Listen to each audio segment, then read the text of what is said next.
Hey, and welcome to Cultivate the Ordinary podcast. Curious conversations for the bored, jaded, and burned out.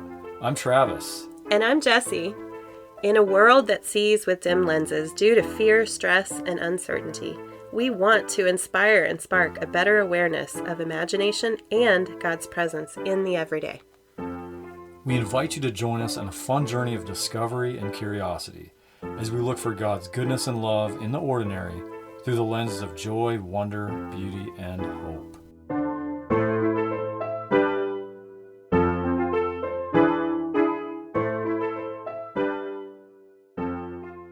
All right. Hey, it's Travis here. Welcome to our first episode of Cultivate the Ordinary.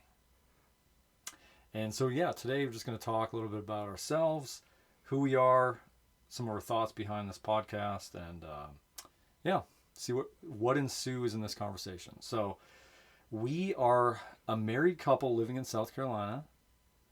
And that is true.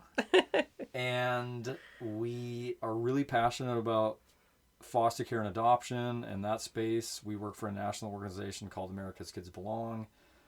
I'm a writer. You are an artist. Yep. I love mountain biking. You love... This is turning into a game now, so you love... game. Okay. I love long walks on the beach and... Okay, yep, that's just fill in your bio. I am an artist. You're right about that. Yep. I love to cook. That, and you're a coach. You're a marriage coach. Yeah. Doing that. We're both into soul care, rhythms and practices, and working in that space and building a retreat in Tennessee. So that's kind of been a huge thing that we're kind of into together. And so, yeah. We love our projects. We love our projects. Our marriage needs projects. We've found that we just need... When we don't have something to work on together, we're like at each other's throats. Yeah. Well, it's true. And I think like for us, maybe it's not that we don't fight when we do projects. It's just the fight is the project more than the fight seems as personal. Yeah. No, that's a good observation. So could that be why good. We don't even realize how much why we love projects? But it's because we're fighting about the project, not about each other. It's like distracted fighting, or like, is that? Yeah. Okay, it makes a lot of sense. Well, welcome to our marriage, apparently, here. So. All right, so you wanted to call this Cultivate the Ordinary, which I absolutely love that name, but why don't you tell us a little bit about what that comes from or how you came up with the title? Yeah. So as a writer, I just love quotes. Quotes for me are signposts, and some quotes are worth the price of the book itself. And so the novelist Walker Percy once said this just provocative, inspiring line: consciously cultivate the ordinary. And that line has rattled around in my head for this last year in so many ways, of just thinking through how that can apply to life and things. And so, it sort of was the catalyst of just a podcast idea for, what would it look like to engage a journey of people and stories and, inspiring quotes and just things that are helping us to consciously cultivate the ordinary in our lives, and so to be inspired, and all of that. And then also to just, seeing here, where's God at work? Where's God's presence in ordinary things and ordinary places and vocations and people? So what about like a podcast? I mean, why a podcast for you? Why did you agree because I think this was initially my idea, but we love projects. Did I agree? Well, okay, so you agreed to try one episode. That's what we're doing here. So, okay, so stay tuned if there's a number 2 after this, but this is what sort of, threw you the idea, and of course you're really creative, but what kind of... Well, initially, I think the idea of being able to spend some more time with you, having meaningful conversations. I love deep talk. You love lighthearted, fun conversation. I think when those two things come together, there's just a really good balance with that. So I definitely have had a lot of experiences coaching people through personality patterns, through understanding maybe trauma, attachment, things like that, in my own personal work, and developed a resilience program. And so just thinking about how people are wired and how they operate and how they think, it really resonated with me, just this idea of cultivating ordinary life, having a conscious awareness of cultivating ordinary life in a meaningful way. Yeah. So, yeah, it definitely ticked all the boxes for me. At least to try an episode and see. So the Yeah, concept is there. Okay. We'll see by the Cool. end of this. But we are together and we're laughing. So. Mm-hmm. So, what would you say, like, who this podcast is even for? Like, who do you want to? For sure. So, I mean, I think that I think a lot about like what's going on in our time right now, and I think of, we are captivated by, or held captive to our technology. It's like we have hectic schedules. We have, so much polarization, one-sided news narratives. A lot of us feel isolated and alone. So many of us struggle with anxiety, or, getting to places of burnout. Some of us are really just bored, and just overall the stress seems like it's sky high. Weariness seems to be such a common thing, talking to friends and stuff. So when I think of like who is it for, I mean, it's just this wide net of like all of these, like Americans like us, just like, just looking to be inspired, to see, for some of us that have lost hope, to be curious again, like, to live with childlike wonder and awe, to see the world that way. So that's... Yeah, well, you wrote a book that probably has a lot to do with that wonder. Can you say a little bit more about Shiny Eyes, the book? Yeah. So I think it was 2 years ago, wrote a book called Shiny Eyes, Seeing Better Through the Lenses of Joy, Tears, Beauty, and Hope. And very, in a similar way, I guess, to even the vision of this podcast, but that book of, just so many of us, it just feels as if we've lost our bearings. We live in this world that's become foggy with just so many disoriented things, and yet there are people in our lives that it's like we're drawn to their eyes. I mean, that was a little bit of the book idea of like, there's something so hopeful radiating out of their eyes that draws us to them. And so I just felt like also that as Christians, so many of us that are just, I guess, putting our hope in misplaced things, where we've lost sight of God in the ordinary, or in just our days, our struggles, and have lost that hope. And so that was a little bit of the catalyst behind that book, of just like trying to see through new lenses the way in which God is working in the world and showing up in places sometimes that you wouldn't expect, or even in dark and scary places that actually God is embodying as well. So it's a little bit of that from the book, but that would be similar in this, hopefully. Yeah. So when you think about, people listening and who this is for, a lot of it is just that new vision, that seeing beyond things, like you've said before. Yeah, that's a great, someone kind of defined hope as seeing beyond things. I love that. It's a very simple definition, but it's like, the people that have hope. Rosa Parks, when she stayed in her seat on the bus, saw beyond, probably the yelling and the, all of the fear swirling around, and saw something, that if I stay here, if I, something is going to change.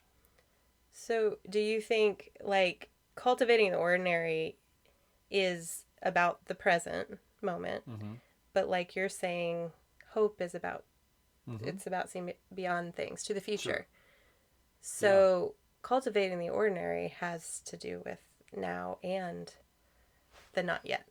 Yeah, no, that's a good insight. I think that um, there's a link between the two, that the people that um, are probably really at work changing the ordinary around them see, not just a vision for the future differently, but they're seeing something different, like an artist that sees a blank canvas. There's just, they see what could be what could become. And I think that's what we need right now, is we need more stories of what can become, and what in front, and yeah, so Mm-hmm. Well, and your story is that of what could become. I mean, I think about you caring for your dad, for instance.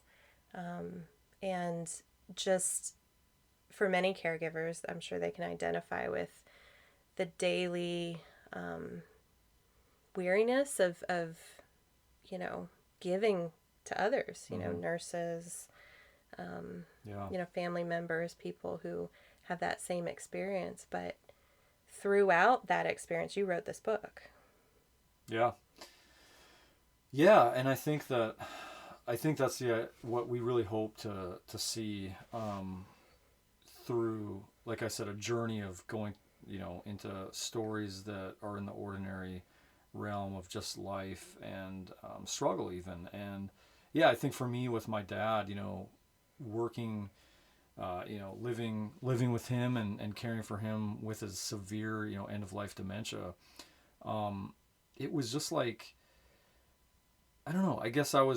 I think God gave me a lot of hope and strength, and in a time that I needed that to get through that. But I just remember there would be days where I was able to see dad's, um, you know, stark and rapid decline, even in times where, yes, I'd be angry, and yes, there'd be times I'd be despairing about it, and losing patience and things like that. And there would also then be times where I would see that the way in which he, even at the time maybe where he lost his voice, could no longer communicate, he was so enthralled by the sunset or the things around him in his present surroundings that were instructive to me, of where, I guess, seeing that even like in his story, where the crippling thief of dementia that's robbing everything wasn't able to rob his sense of wonder and beauty.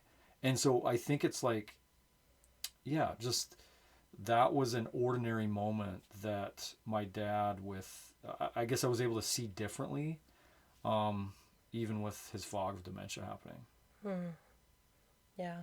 And we often see that with kids too, just spending time around small children, that wonder and being truly present. They may not have quite the same hopeful future focus as what, we're talking about, but Yeah, they bring our attention to that present moment. yeah, and I'm glad you brought that up too, because the last sort of a person that comes to my mind is my brother Jeremy, who, in, I think it was 2009, was in a, tragic rollover wreck in Montana.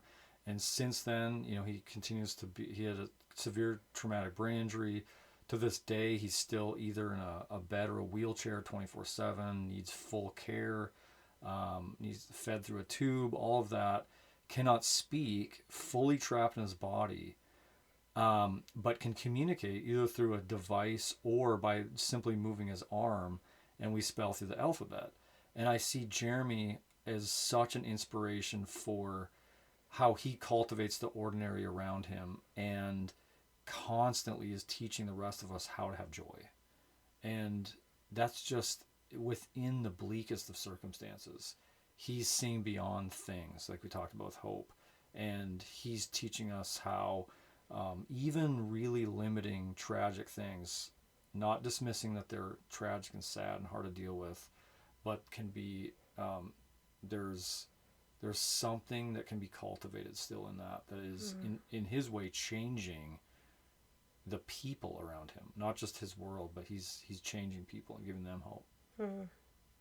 Yeah, it makes me think about, in my experience with those who have been through trauma and difficult experiences, like you said, there's a certain level of safety that you have to be feeling in order to see beyond the present trauma or the present trial. That's a sort of stress and survival mode often hinders your wonder and curiosity. Yeah. And so, the more attention and the more stories and the more offerings we can give to bring that sense of safety and, hope Mm-hmm. that what's going on right now is not it, Right. and in it, if you sometimes peel back a few layers, Mm-hmm. there God's up to something Right. in what you're going through. Yeah. And so, yeah, I mean, we both have so many different stories. I think about, couples and individuals I've worked with who are going through immense conflicts, Mm-hmm. and, the patterns of their personality and the patterns of the things that they're battling through. They come to me because they know that it's not over, that there is hope. They want to do some work, but